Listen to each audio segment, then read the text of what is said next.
ประเทศลาวนอนเงียงๆเรียบลงตามแหลมอินโดจีน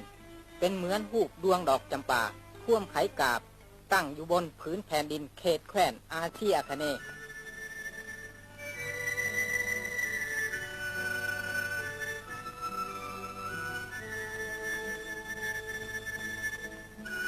ผู้ดอยสูงใหญ่กว้างสุดสายตาอันประดับสีเขียวสะอุ่มป่าดาววงกฏอันดกหนาที่บ่มีห้องห้อยตีนค้นทองเที่ยวซับซ้อนกันกับบรรดาธงเที่ยงอันใหญ่กว้างธงบริเวณอันมีดินแดงอุดมดีธงหน้ากายอันเต็มไปด้วยแต่สัตว์สาว่าสิ่งหน้าชนิดธงเมืองพวนอันมีหมู่ไหเหล่าเจือง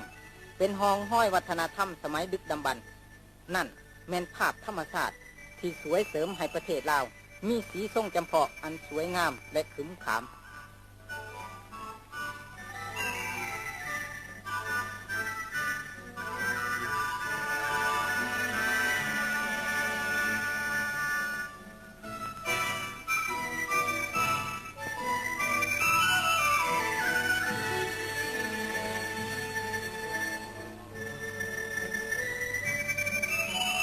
ป่าดงของเรามีไม้ประเสริฐหลายแนวเช่นไม้ชักไม้ดูไม้แคนทั้งมีศัพท์ในดินสินในน้ำอันมังมูลที่ท่วมค่อยขาฝ่ามือคนจะคุดคนเอาขึ้นมาสร้างสาประเทศชาติในป่าดาววงกฏอันเงียบสงัดอันเป็นเหมือนว่าจะบ่มีไผมาแตะต้องนั่นสัมผัสแมนโลกของพึ่งคณาสัตว์นาชนิดที่เคลื่อนไหวไปมาและเกิดแม่แพร่ลูกเป็นแต่ละมือแต่ละสัวโมงอย่างบุยุทธย่าง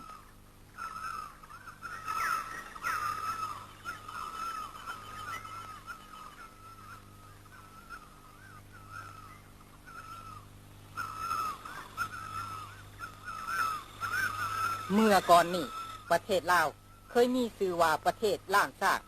ย้อนว่ามีสร้างหลายเหลือขนานับ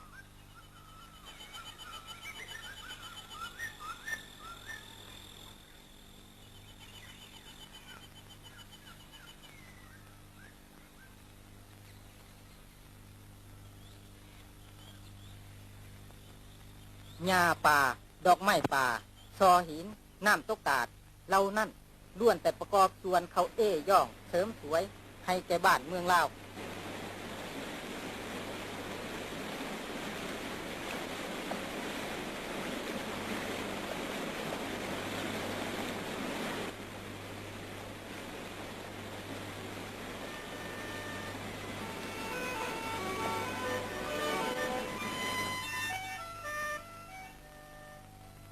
แม่น้ำของอันลือสื่อมีน้ำนัก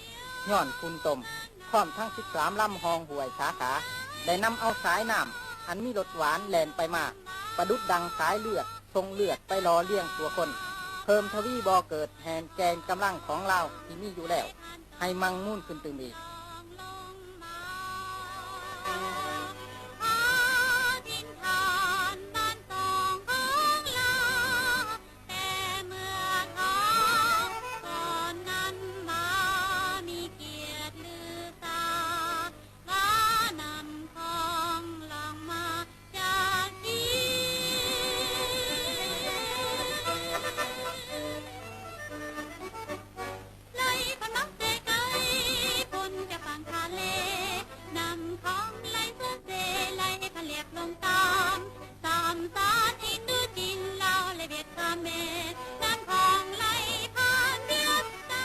แต่ละตอนดินบ้านเกิดเมืองนอนแต่ละจอกแก่ท้องผ้าของประเทศชาติ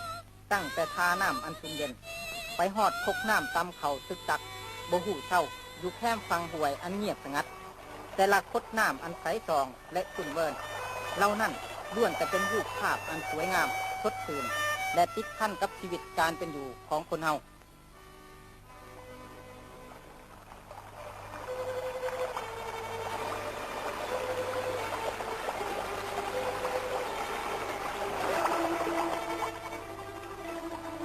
บนผืนแผ่นดินอันงดงามและแสนหักของตน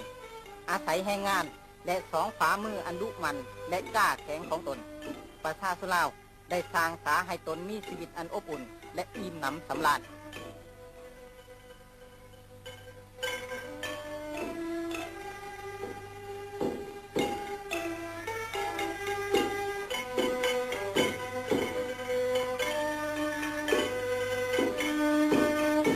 หมากจองและหมากค่ายเชียงขวางเป็นหมากดกหนาหมากเกี้ยงนำบากสุกเป็นพั่วมีหมากอันหวานแซ่บได้ให้กินตลอดปีหมากข้าวเพไต้มีน้ำหวาน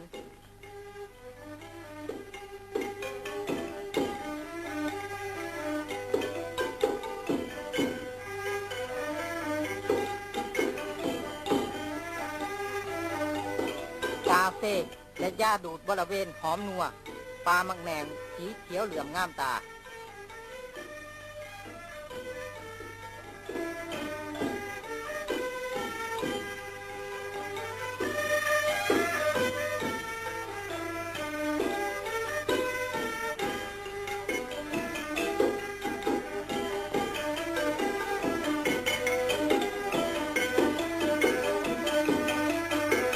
ทงหญ้าธรรมชาติอันกว้างสุดสุวตา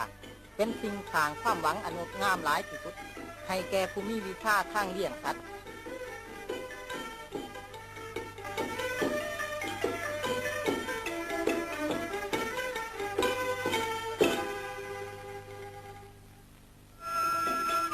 ตั้งแต่อายุน้อยพอมีแห้งยิ่งนาได้แล้วคนลาวก็คุ้นเคยไว้ที่สุดกับการโพเนื้อยิ่งสัตว์ขาสัตว์ป่าเพื่อป้องกันให้สวนป้องกันเครื่องปลูกของฝัง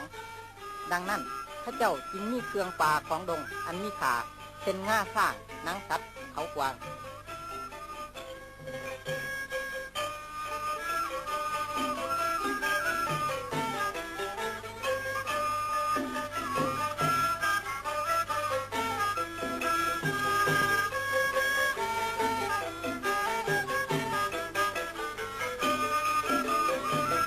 เพไต้มีชื่อเสียงในการค้นซอกในลือหินขุดสร้างเลิกเอาเกลือน้ำปลาแค่น้ำเทกองเฮ็ดได้ตามฤดูเรื่อยๆย่ามไหลก็เข้มอยู่เสมอคือดังน้ำใจหักขาดของเจ้าของมัน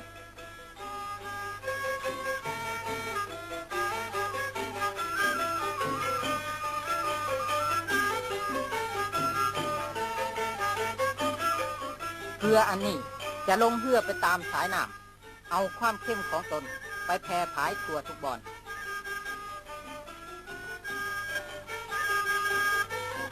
แขนของผู้ชายแข็งแกร่งกล้าหาญมือของผู้หญิงทำยิงแนบเนียนคลองแถวข้าเจ้าพากันฟันให้ปูเข่าปูฝ่ายเลี้ยงมอดสาวไหมแล้วก็ทำแผ่นฝ่ายแผ่นไหมและแซวเสืออันงามๆของตน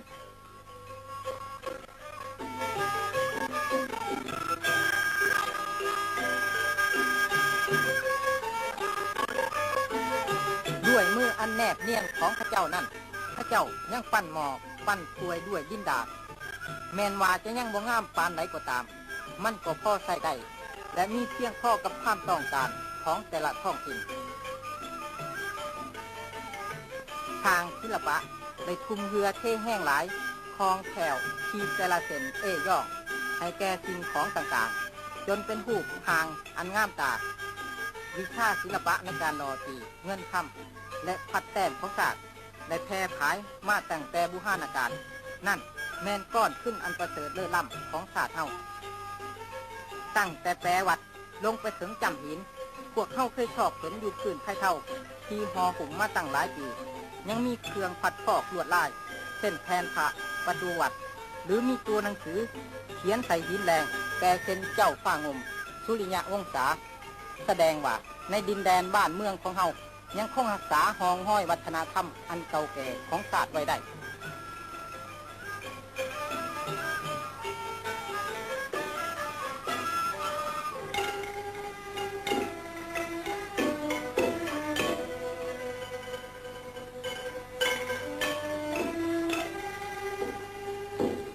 ธาตุหลวงอันโจโกหรือแปลวัดเก่าอันครึ่งหนึ่งทั้งหลายนั้นยั่งยืนว่าคนลาวเฮามีศิลปะด้านก่อสร้างมาแล้วแต่เส้นโบราณ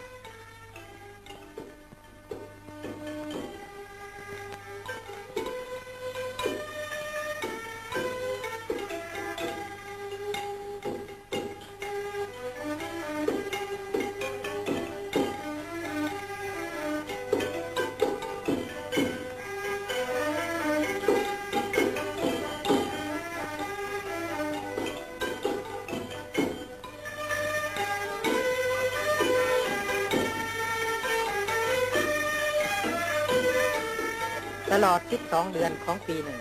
เดือนไหนก็มีมือคบงั้นกันมือหนึ่งมือนั่นแม่นมือเฮ็ดบุญเฮ็ดทานทำเฮี้ยนวัฒนธรรมแข่งขันสีใหม่ลายมือกันแข่งขันพญาปัญญากันมันเป็นมือลิ้นกินมวนตื่นน้ำกันเป็นมือแสดงความหักแพงอันศักดิ์สิทธิ์ปลอดใสต่อกันของประชาชนลาวเป็นมือที่ทุกคนรู้ว่าชีวิตของตนเป็นสิ่งที่น่าหักและน่าป้องกันรักษาแล้วก็ยิ่งเพิ่มทวีความดูดดื่มหักประเทศชาติบ้านเมืองกันอีก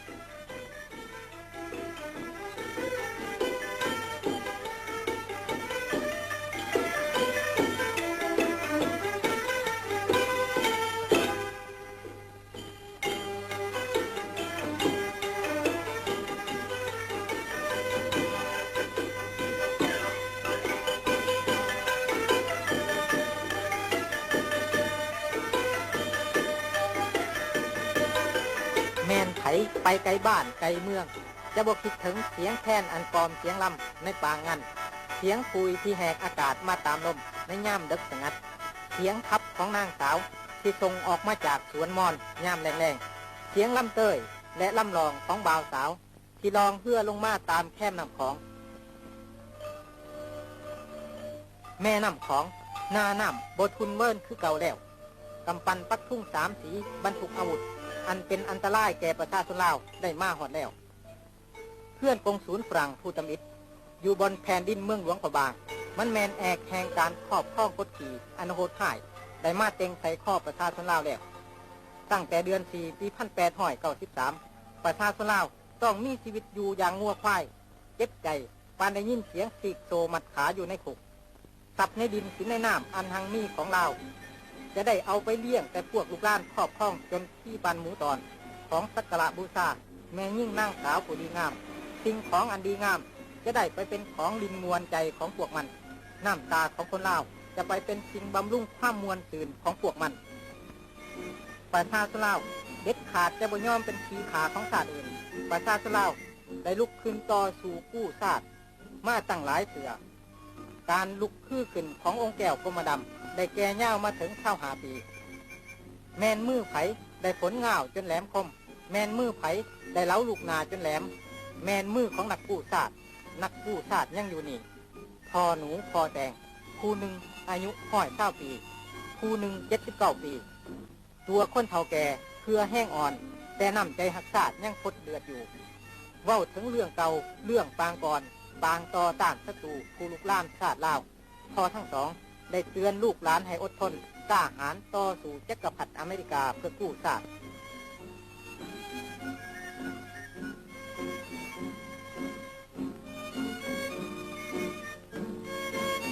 ทำหินบอนองค์แก้วเฮ็ดเวียกกู้ชาติสายผู้หลวงบอนนักกู้ชาติดัดตีศัตรูสิ่งเหล่านั้นผูกพันสนิทแน่นกับวีรชนของชาติผู้กล้าหาญซึ่งประวัติศาสตร์ของชาติลาวได้จารึกคุณงามความดีไว้อย่างบ่มีวันลืมคือเดียวกันกับคู่ผาป่าดงของภาคเหนือ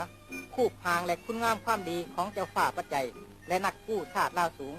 จะยืนยงคงอยู่คู่ฝ่าดินสลายเดือน3 ปี 1945ญี่ปุ่นโค่นล่มฝรั่งในตัวแหลมยูจีนพอดีได้ขึ้นเหยียบพุ่งสามสีของฝรั่งญี่ปุ่นก็ทำผัดจำต้องวางปืนย่อมจำนวนกองทัพแดงโซเวียตได้ตีชนะพวกฟาสซิสต์เยอรมันและญี่ปุ่นทั่วโลกการปฏิวัติจีนควบมีพาขยายไว้ปานล่มพยุเวียดนามเหตุการณ์ปฏิวัติเดือน8สำเร็จผลในชัยชนะอันโคตรเดือดแห่งการปฏิวัติของโลกประชาชนลาวก็ลุกขึ้นเหตุการณ์ปฏิวัติยึดอำนาจการปกครอง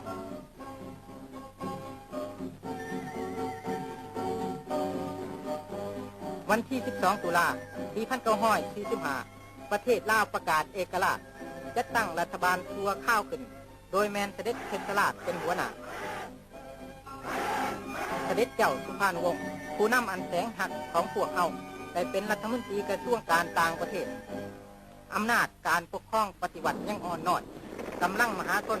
ยังบ่ทันเต้าโค้มกันอย่างกว้างขวางบ่ทันจัดตั้งแมนแกนเดือน3 ปี 1946พวกลาวมึงเป็นฝรั่งลั่นปืนลูกล้านลาวเป็นเสือที่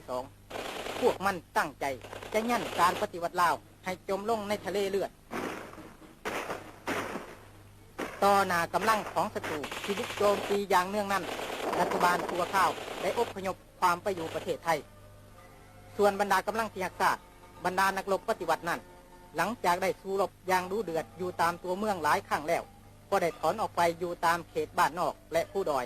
สร้างเขตที่มันขึ้นสืบต่อการต่อต้านต่อมา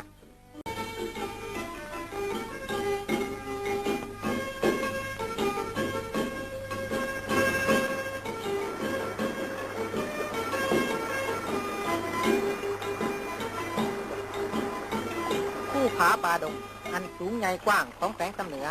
บอนนี่เป็นบอนสร้างเรื่องประวัติศาสตร์สำคัญอันหนึ่งในเดือน8 ปี1950ผู้แทนประชาชนทุกชั้นชนชาติทุกศาสนาทุกเพศวัยในทั่วภาคเหนือภาคกลางและภาคใต้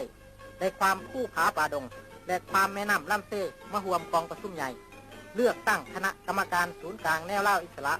และจัดตั้งรัฐบาลต่อต้านของลาวขึ้น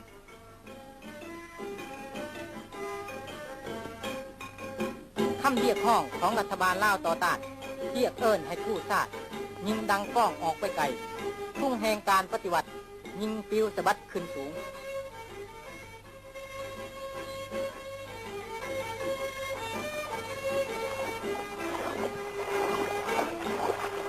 กองขับปลดปล่อยประชาชนลาวเกิดออกมาจากคอกของประชาชนเองรวมกับประชาชนทุกยากเดือดร้อนเจ็บแสบเครียดแค้นคือประชาชนเบิ่งแย่งเลี้ยงเกลือและช่วยเหลือก็ได้เติบใหญ่ขึ้นไวเมื่อกำลังทหารลาดกองหลอนมีกำลังเพียงพอเพื่อคุ้มศัตรูไว้ได้แล้วกองกำลังหลวง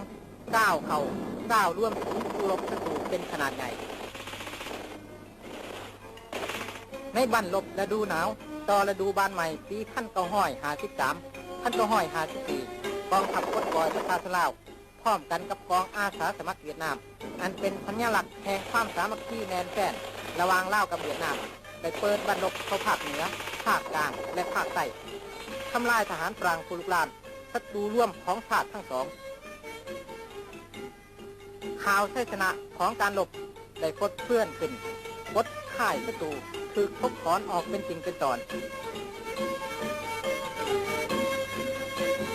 นั่นแมนรูปภาพอันสุดท้ายแห่งความชั่วร้ายของกองทหารทรงนอกของจักรพรรดิฝรั่งบนแผ่นดินลาวแล้วบ่เขตปลดปล่อยได้เปิดกว้างออกฮอดครึ่งหนึ่งของประเทศ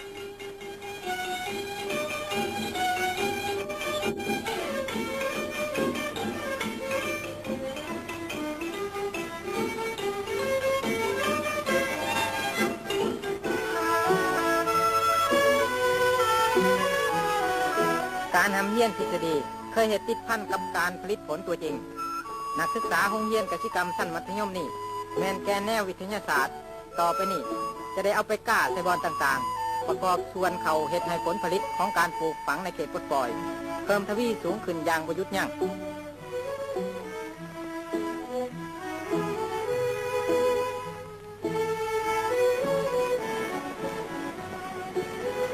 ได้หลายเซนมาแล้วแต่ดูแรงมักแก่เง่าไป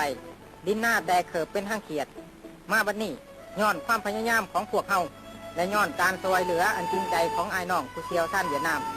เพียงแต่ในเขตบ้านบานพวกเฮาก็สามารถก่อฝายน้ำได้ถึง8 แห่ง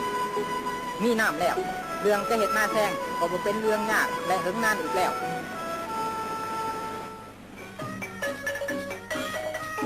ให้ปีนี้ดูแต่หัวปีอิ่มแดดพ่อฝน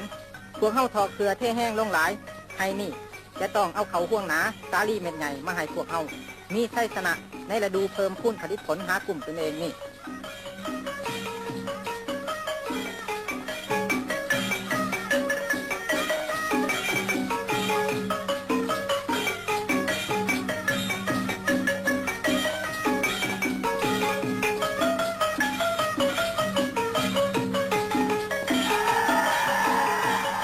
ในการสู้รบชาวหนุ่มเป็นกำลังออกหนาในการเพิ่มพูนผลิตผลก็คือกันสู้รบแดงเพิ่มพูนผลิตผลแห้งทั้งเพิ่มพูนทั้งกระทั่งเตรียมพร้อมสู้รบความนี่บรรดาสหายผู้นำเคยเว้าตักเตือนอ้ายเอื้อยน้องชาวหนุ่มอยู่เสมอ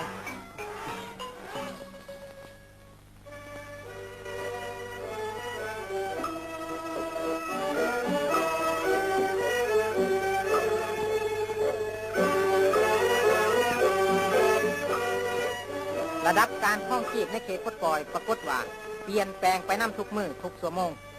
หน่วยแปลนจักรเคลื่อนที่ของกองทหารเมื่อก่อนนี้บัดนี้ได้ปลุกโครงจักรอันใหญ่สูงขึ้นแล้วนอกจากอาวุธธรรมดาแล้วบรรดานักรบของเฮายังสามารถซ้อมแปลงปืนจักรยิงเครื่องบินปืนใหญ่ห้อยหามอได้ดีแผนกพลาธิการเดินไปทันกับความต้องการของแนวรบพาหนะขนส่งมีรถยนต์บรรทุกเป็นกำลังสำคัญเคียงข้างกับพวกคนงานลำเลียง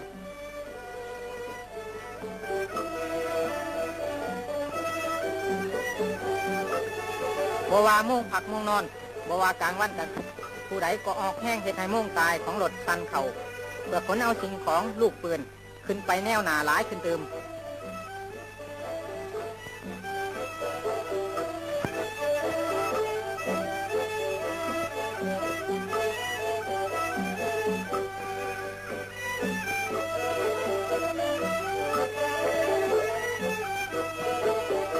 มือเช้านุ่มพวกนี้ยิ่งปืนก็เก่งยกค้อนตีก็แห้งเครื่องมือเฮ็ดหน้าอันเฮ็ดอยู่ห้องจักนี่จะขนไปสู่บ้านใกล้บ้านไกลทั่วถึงกันลบล้างความทุกข์ยากขาดเขินอันซุกซุ่มที่เคยมีมาตั้ง100 ปีย้อนพวกครอบครองเก่าก่อขึ้นให้แก่เศร้าให้หน้าเล่าเฮานั่นให้สูญหายไป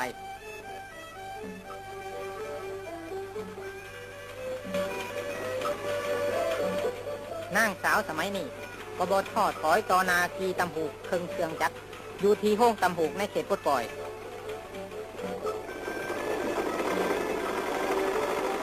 สุดเครื่องแบบทหารที่ยิบอยู่ห้องยิบจักรนี่ต้องส่งขึ้นไปสู่แนวหนาก่อนฤดูหนาวเอื้อยน้องไม่ยิ่งเตรียมพร้อมหับผ้าละและเฮ็ดนาทีให้ดีอยู่ในแนวหลัง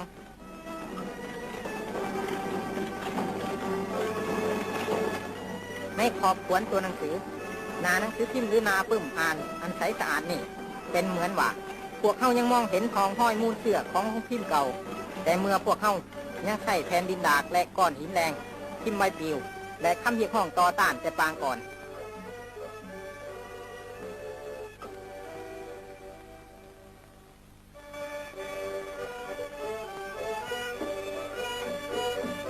แนวเล่าหักษาบ่เบิงเพียงแต่เฉพาะหน้า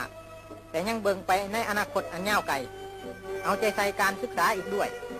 บรรดาชายยิ่งที่ควมนังอยู่ในห้องเรียนอบรมครูชั้นประถมและมัธยมนี่ในท้ายหน้าจะเป็นนายครูสอนทุกด้านศึกษาด้านวิชาการด้านหัดเรือแห้งเป็นผู้รับผิดชอบต่อนาเส้นลูกหลานต่อไป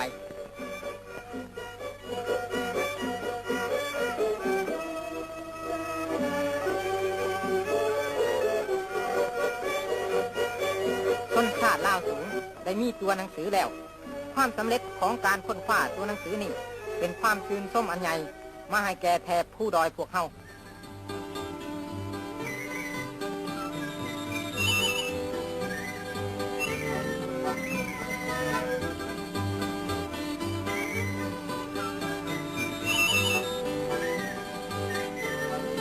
วันที่ 1 เดือน 6 นานี่โรงเรียนมูลศึกษาของพวกน้องน้อยแนวใดก็จะต้องมีดอกไม้สดชื่นมันบ่มีหยังตื่นมวนปานได้ต้อนรับเสด็จเจ้าสุภานุวงศ์ในเวลาบุญปีใหม่ทั้งผู้ใหญ่ผู้น้อยพวกน้องน้อยนี่ล้วนแต่เป็นลูกผู้หูความเรียนเก่งสมควรต้อนรับเสด็จเจ้าสุภานุวงศ์แท้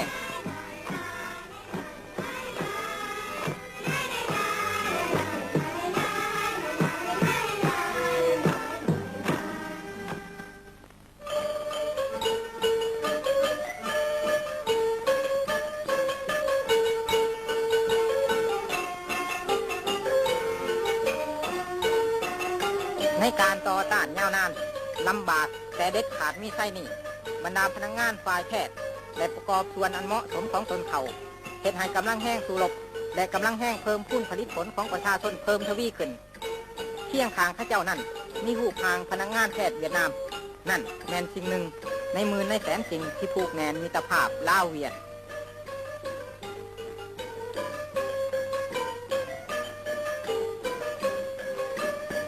ในทุกมือเวลาเรือบินอเมริกาเที่ยวมาวานความตายลงใส่บ้านเมืองลาวนั่นบรรดาหมอและแพทย์ของพวกเขาได้ใส่หมดทุกความสามารถของตนใส่น้ำใจรับผิดชอบของตนทั้งหมดเข้าใส่การต่อสู้แต่ละชั่วโมงแต่ละหน้าที่เพื่อเอาชีวิตคนขึ้นมา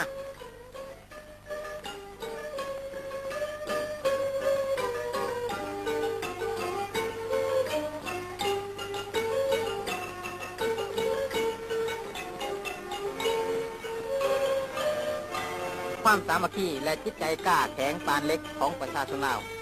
ประชาชนลาวปรารถนาสันติภาพที่สุดแต่ว่าเด็ดขาดบ่ยอมเอาเอกราชและอิสรภาพของชาติไปแลกเอาสันติภาพอย่างชั่วซ่านั่นจักเถื่อต่อหน้าการลุกลานอนาด้านของจักรพรรดิอเมริกาประชาชนลาวจำต้องจับอาวุธลุกขึ้นต่อสู่ป้องกันตัวบ่มีทางอื่นใดอีก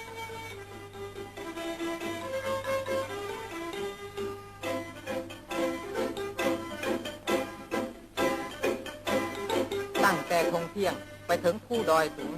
สงครามประชาชนได้แพร่ขยายระเบิดขึ้นทั่วทุกบ่อนปานไฟไหม้ป่าพร้อมที่จะไหม้หัวบ่ว่าจะเป็นผู้ลุกลานใดๆกองกำลังหลวงได้ถูกปรับปรุงและขยายเป็นกองทัพอันกล้าแข็งถูกหล่อหลอมอยู่ในแปลวไฟของการสู้รบและนับมือนับก้าวหน้าขึ้นเรื่อย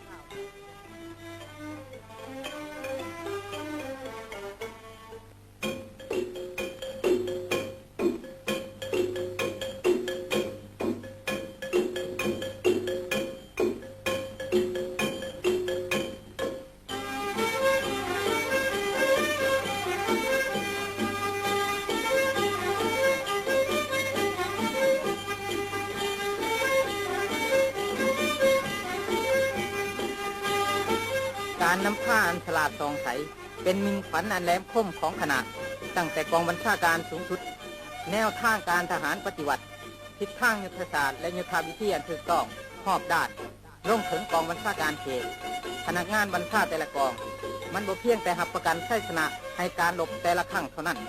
แต่มันยังรับประกันการเด็ดขาดมีชัยให้แก่การรบทั่วประเทศด้วย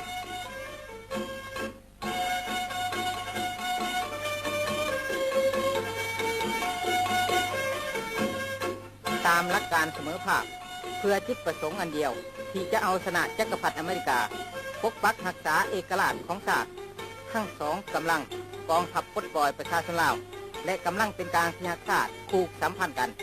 มันเพิ่มทวีกำลังแห้งฟาดกำปั้นอันกล้าแข็งทั้งสองเข้าใส่หัวศัตรู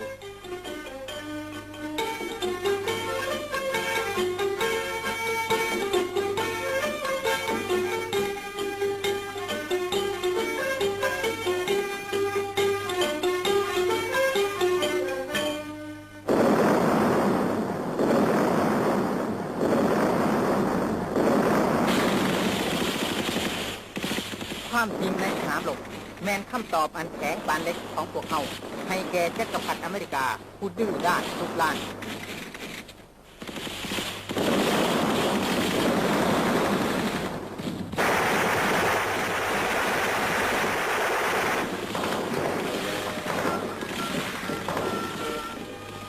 มดบันลบนี่ไปหอดบันลบอื่นบอนใดมีศัตรูนักรบพวกเขาก็พุ่งเข้าไปใส่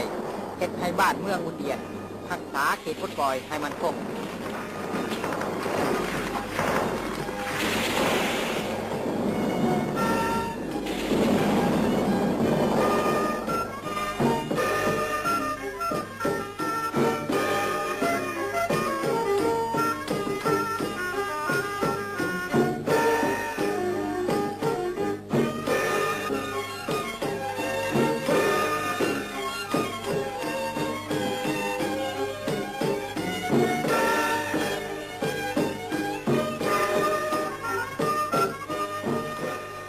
หลังจากบั้นสู้รบหนึ่งแล้วก็มีโอกาสให้บรรดานักรบกลับเมื่อเขาอยู่ในวงแขนของพ่อแม่ประชาชน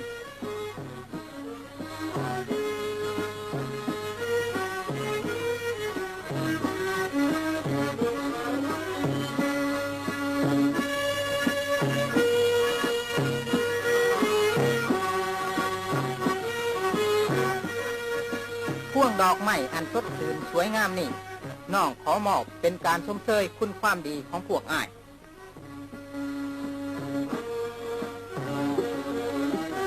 พวกเข้าจองนอนอยู่น้ำกันก็ได้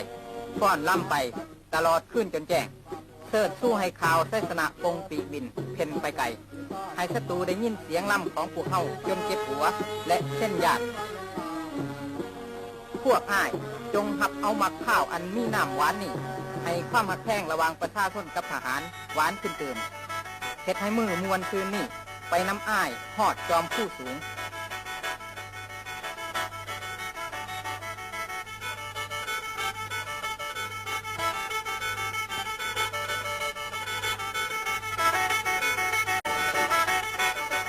หลังเลื่อนหัวพวกเขาออกแห่งมุ่งมั่นอยากให้ชีวิตในเขตปลดปล่อยอุ่นเอียนขึ้นเติมพวกเขาก็ต้องเรียกเอิ้นพวกกองปุ่นขึ้นมาและกวาดล้างพวกกองปราบให้ดีเก็บเอาอาวุธอันโหดร้ายของอเมริกามาหมดบ้านซองจึงจะสงบและมวลซื่นห้องน้ำไหลพาบ้านจึงจะปลอดใส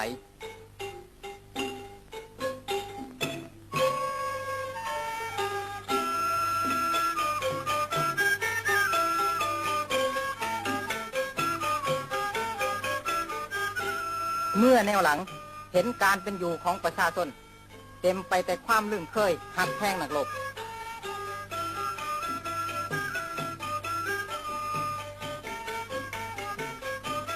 นักรบสอนหนังสือประชาชน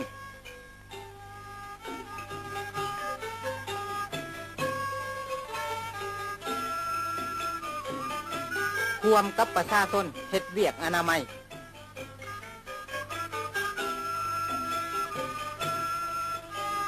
ช่วยประชาชนปลุกเคือน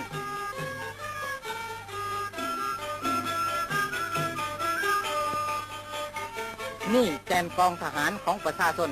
สู้รบเก่งเฮ็ดเวียกดี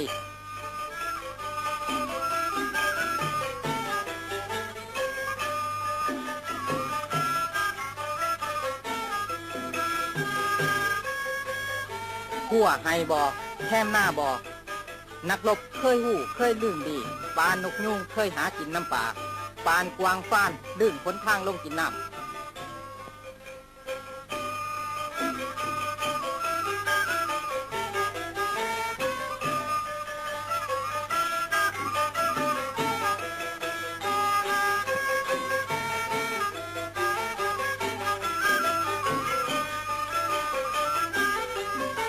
กองเขาช่วยชาติมันเตือนนาทีรับผิดชอบให้แก่คนผู้อยู่แนวหลังแซวพาเสนาพวกนั่งสาวนี่ฝากส่งหัวใจหักแพงไปให้อ้ายบ่าวนักรบอยู่แนวหน้าเพื่อแสดงความกตัญญูผู้คุณและความเบิกบานเชื่อมันใช่สนะหลาฝ่ายแปลงไวเสียงขกเข่าดังเนืองนั่นเวียกไผเวียกมันไว้มือพวกเข้าเคียนบุงเขาช่วยชาติเขาใช้สาง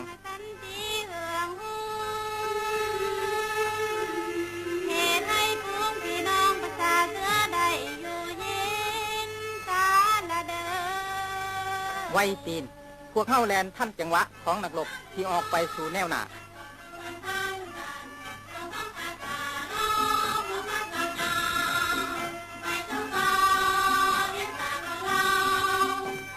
ผู้ออกไปแนวหน้า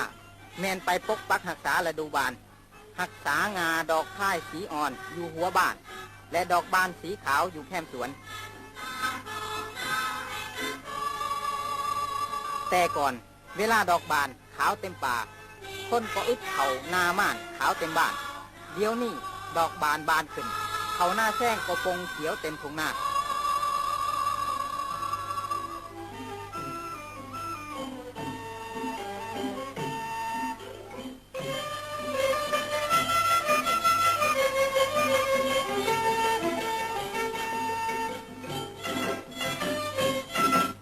ของการเฮ็ดเวียกร่วมหมู่หน่วยสามัคคีเพิ่มพูนและเรื่องศิลปะในการปลูกฝังแบบใหม่ท่วมดึงดูดและคอยซึมเข้าในใจของแต่ละคน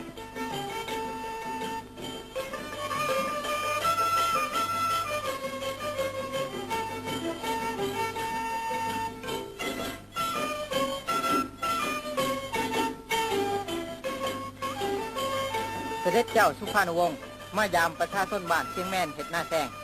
ความเอาใจใส่เป็นพิเศษของศูนย์กลางแนวราชชาติเกี่ยวกับการปลูกฝังเป็นการเชิดชูและชักชวนอันประเสริฐสำหรับพี่น้องชาวไหหน้าพวกเขาได้ขับไล่ไพ่อึดอยากซ้ำเพื่อออกจากเขตปลดปล่อยพร้อมกันกับจักรพรรดิอเมริกาแล้วบัดนี้ยังต้องพยายามตื่มอีกต้องตีให้มันจนหมู่บ่ให้มันมานับภูเขตปลดปล่อยของพวกเขาได้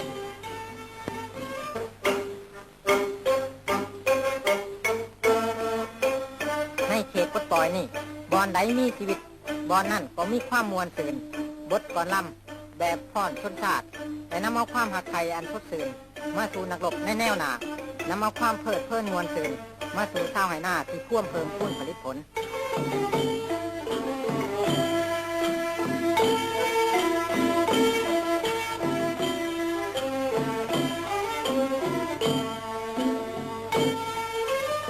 ด้วยรายการฟ้อนล่ำเฉพาะของตน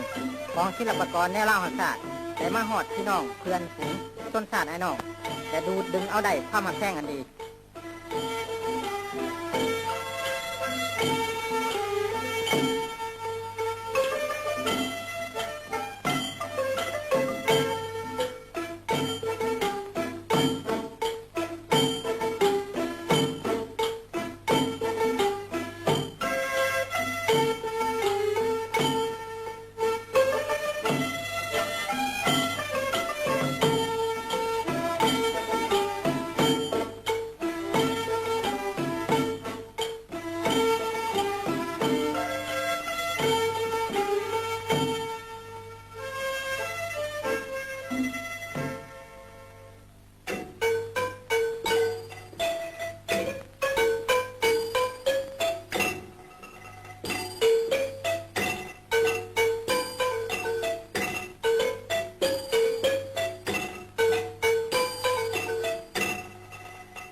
การหมุนจ่ายสินค้าในเขตปลดปล่อยนั้น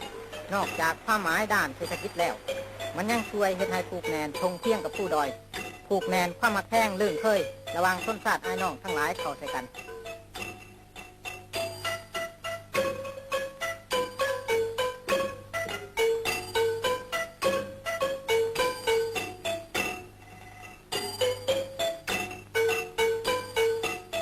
เครื่องป่าของดงอยู่ประเทศลาวเฮาเป็นบ่อเกิดใหญ่อันหนึ่งของทรัพย์สินเก็บเกี่ยวผลละปลูกในไหหน้าแล้วพวกเฮาอาจลงมือขุดค้นเอาเครื่องป่าของดงมาใส่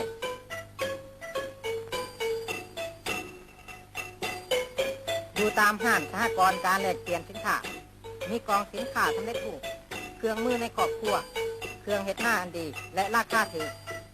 แผ่นไหมลายดอกไม้หลายชนิดหลายสีงามการท่องเที่ยวในเขตปลดปล่อยได้ถูกแก้ไขให้ดีขึ้นเทื่อละก้าว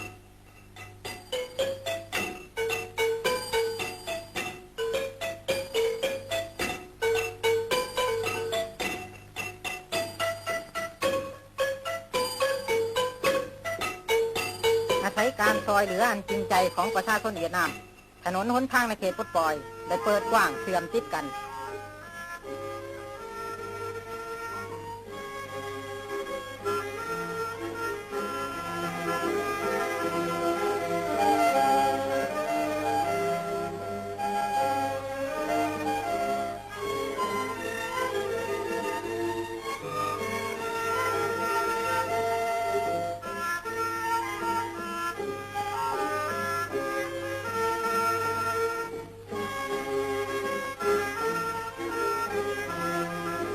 บนเส้นทางตัวจริงนั้นลูกแตกและลูกปืนของอเมริกาได้ก่อความยุ่งยากให้แก่พวกเข้าเล็กน้อยแต่ว่ายังมีเส้นทางอื่นเส้นทางปลดปล่อยประชาชนลาวซึ่งกองประชุมใหญ่เทื่อที่2ของในลาวหักศาสตร์ได้ลงมติวางไว้เส้นทางที่ประชาชนลาว3 ล้านคนได้จับปืนลูกปืนตัดสินใจตีให้ชนะจักรพรรดิอเมริกานั้นบ่มีลูกแตกลูกปืนใดๆจะมากีดขวางทำลายได้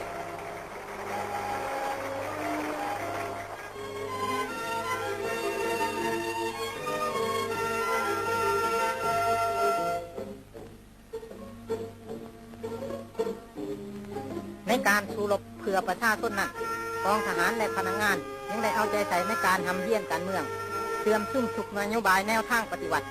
พระเจ้าหักษาสายพัวพันและความสามัคคีอันแน่นแฟ้นระหว่างประชาชนกับแนวรบกับแนวเล่าหักษาและกับอำนาจการปกครอง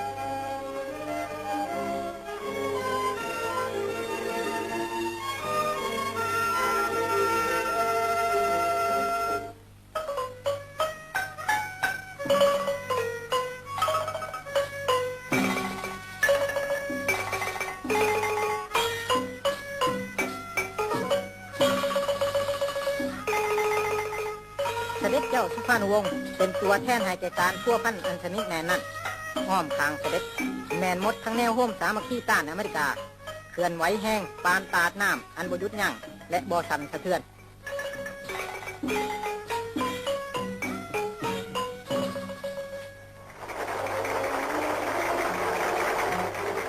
เดือนตุลาปี1965กองประชุมปรึกษาการเมืองทั่วประเทศได้เปิดฉากแนวโฮมอันแสนงาม สามัคคีกันต่อสู้กู้ชาติต้านอเมริกาเป็นบาทข้อนักมองใช้เลขกลอเมริกาที่พิกองแบ่งแยกกำลังหักษา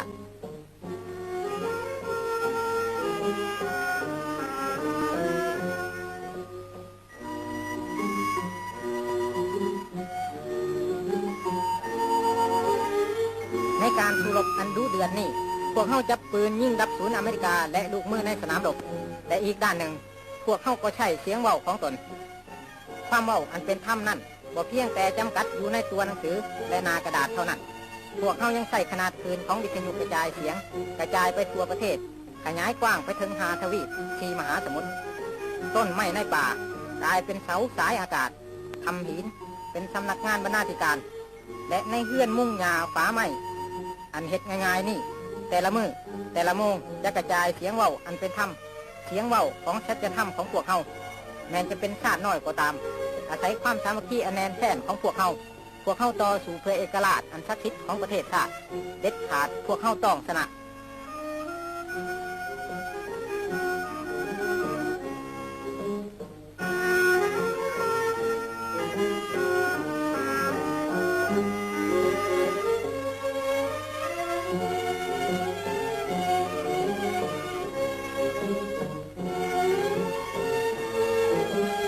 ย่างเขาห้องว่างแสดงผูกภาพอันน้อยๆนี่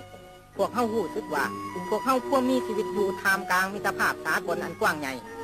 เพื่อนฝูงในทั่วโลกได้เห็นพร้อมและสนับสนุนการต่อสู้กู้ชาติของพวกเขา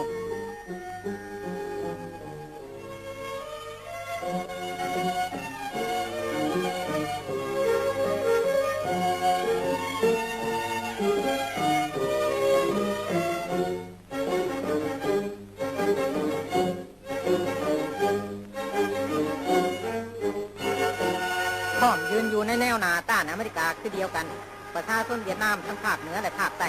เป็นเพื่อนชูรบอันหักแท่งสนิทสนมของพวกเขามิตรภาพอันยาวนานของสองชาติเขาได้เกิดมีขึ้นอย่างแน่นหนาในช่วงระยะ9 ปีต่อสู่ต้านจักรพรรดิฝรั่ง11 ปีพร้อมกันต่อสู่ต้านอเมริกาลุกลานเวลานี้พวกเขากล่าวฟ้องการกระทำอันโหดเหี้ยมปาเถื่อนของอเมริกาในภาคเหนือและภาคใต้ของเวียดนามจักรพรรดิอเมริกาต้องหนีจากภาคใต้เวียดนามจักรพรรดิอเมริกาต้องงดเศร้าสงครามทำลายในภาคเหนือเวียดนาม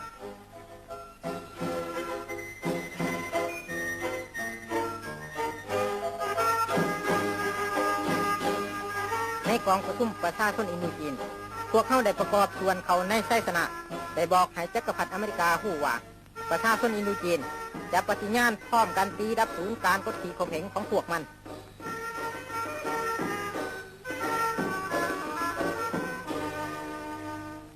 หมดทั้งโลกพ่วงพดเดือดต้านอเมริกา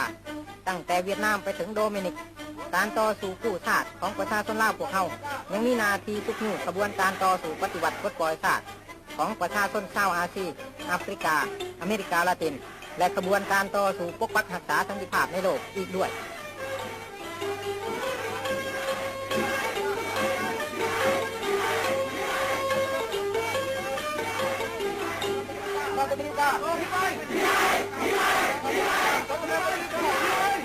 การต่อสู้ของพวกเขาเวลานี้บ่แมนอยู่โดดเดียว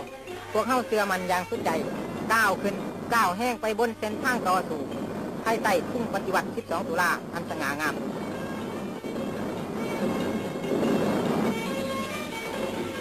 ภายใต้การนำผ้าฉลาดสองใสของแนวร่างศาสตร์พวกเขาเด็ดขาดต้องชนะในเส้นทางปลดปล่อยชาติในการต่อสู้เฮ็ดให้ประเทศลาวมีสันติภาพเป็นกลาง